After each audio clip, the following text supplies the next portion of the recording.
안녕하세요. 공교육 천국 네덜란드 작가 정현숙입니다. 오랜만에 다시 인사드리네요. 여러분, 자녀를 키우면서 우리 아이에게 어떤 재능, 적성이 있다고 생각하시나요? 자녀들이 자기의 재능이나 적성을 살려서 미래의 직업을 찾고 또 그 일을 재미있게 한다면 부모로서는 너무 기쁜 일이죠. 그렇다면 학생들의 미래의 진로를 결정하는 데 중요한 것이 무엇일까요?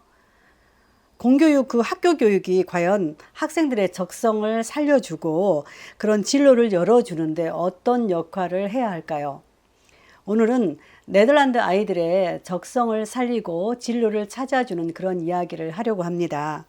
네덜란드는 먼저 초등학교 졸업 시기에 아이가 어떤 중학교에 들어갈지 그 진로를 정합니다. 사실 중학교 진학은 초등학교 8년 과정의 학교 생활과 중학교 진학을 위한 시험 결과를 토대로 정하는 거죠. 그리고 중고등학교에 들어가면 중학교 3학년에 또 한 번 진로를 정하게 됩니다. 초등학교 진로 정하는 이야기는 이미 제가 했기 때문에 오늘은 중고등학교 인문계 학생들의 진로를 정하는 이야기를 해보려고 합니다. 네덜란드는 중학교 3학년 때에 진로를 정하는데 그 진로를 결정하기에 앞서서 학생은 물론 교사, 학부모가 모두 한마음이 되어서 많은 고민을 합니다. 아이들의 진로를 정하는 문제이기 때문에 굉장히 중요한 일이잖아요. 학생들의 진로를 정할 때 그렇다면 무엇이 가장 중요할까요?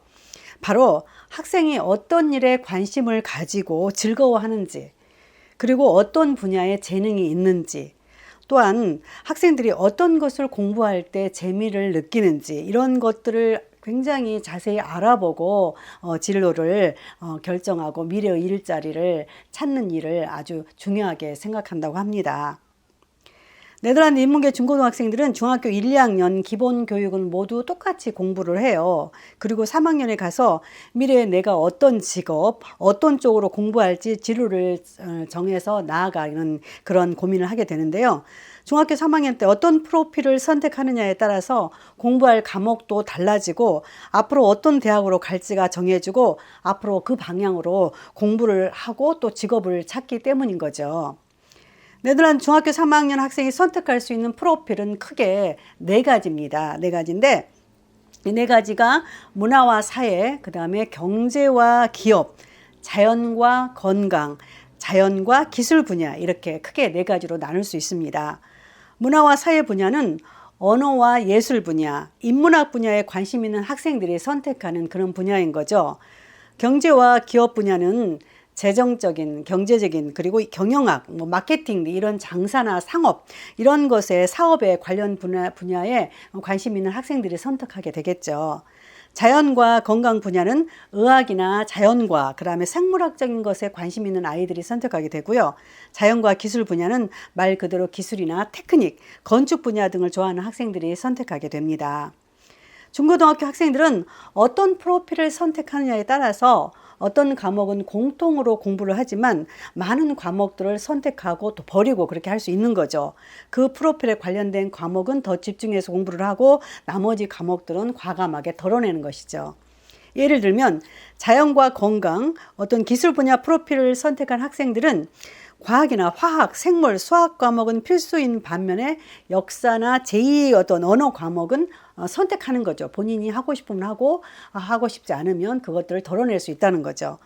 반면 문화와 사회, 경영, 기업 분야를 선택한 학생들은 언어나 역사 과목은 필수인 거죠. 그리고 수학이나 이런 다른 과목들은 좀 쉬운 거를 선택할 수 있고 다른 과목들은 또한 덜어낼 수 있는 거죠.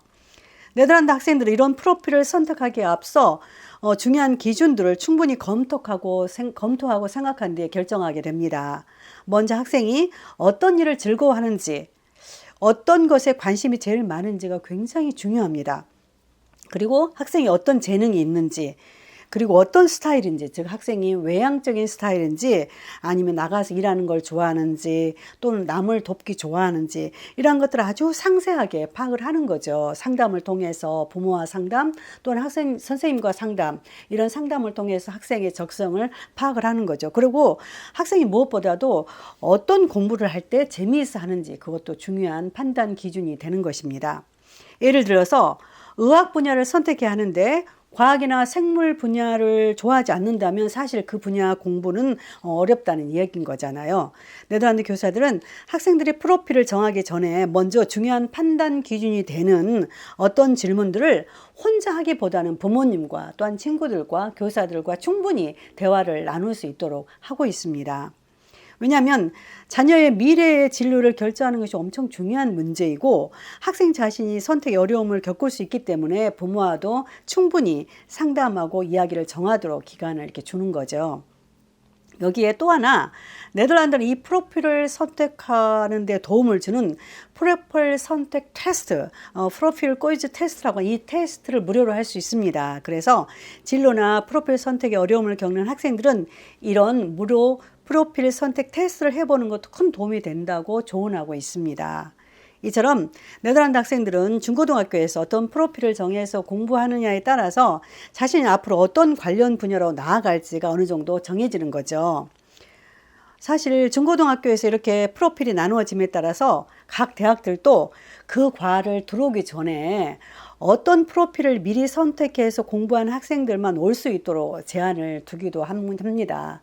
특별히 의학 분야 같은 경우는 중요하잖아요. 생물학이나 어떤 화학이나 이런 과학 분야를 공부하지 않고 의학 분야를 공부한다고 하는 건 좀 이제 말이 안 맞는 그런 상황이잖아요. 그래서 그런 분야를 선택한 학생들만 들어올 수 있도록 하는 이런 제한된 영역이 대학들이 정해져 있습니다. 마치 우리나라가 이과 공부하는 아이들이 이런 걸 선택하는 그런 방향처럼 말이죠.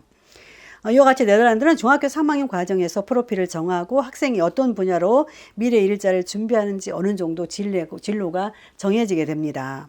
특히 이 프로필을 정하는데 학생의 관심, 성향, 어떤 일을 즐거워하는지가 아주 중요한 기준이 됩니다. 반면에 우리의 경우를 한번 생각해 보죠. 우리는 여전히 점수에 따라서 대학을 선택하고 학과를 선택하는 경향이 적지 않잖아요. 그래서 많은 학생들이 대학을 점수에 따라서 어쩔 수 없이 진학하고 난 뒤에 어떤 학과를 선택하고 난 뒤에 뒤늦게 진로 선택에 굉장히 많은 고민하고 갈등하는 경우가 많잖아요. 따라서 우리도 조금 일찍 학생의 관심, 성향, 공부의 적성 등을 고려해서 어떤 프로필을 정하고 대학 또한 어떤 프로필을 미리 공부하고 들어왔는지 파악하는 것 또한 정말 중요한 일이 아닐 수 없습니다. 성적에 맞게 대학을 선택하고 진학하는 현재 입시 제도는 상위권 학생들에게는 많은 선택권이 있어서 유리하죠. 그런데 중하위권 학생들의 경우에는 정말 진학에 막힘돌이 되고 있는 현 실정을 우리가 누구나 다 궁금하고 공감하고 있는 거잖아요. 따라서 이제 우리도 네덜란드처럼 학생의 진로를 좀 더 일찍 고민하고 좀 더 일찍 구체적으로 정할 수 있도록 어떤 프로필이 정해지고 또 대학 또한 이런 선택된 프로필을 기준으로 학생을 선발하는 이런 기준들이 좀 폭넓게 마련됐으면 해서 네덜란드의 그 진로 정하는 이야기를 해보았습니다. 들어주셔서 감사합니다.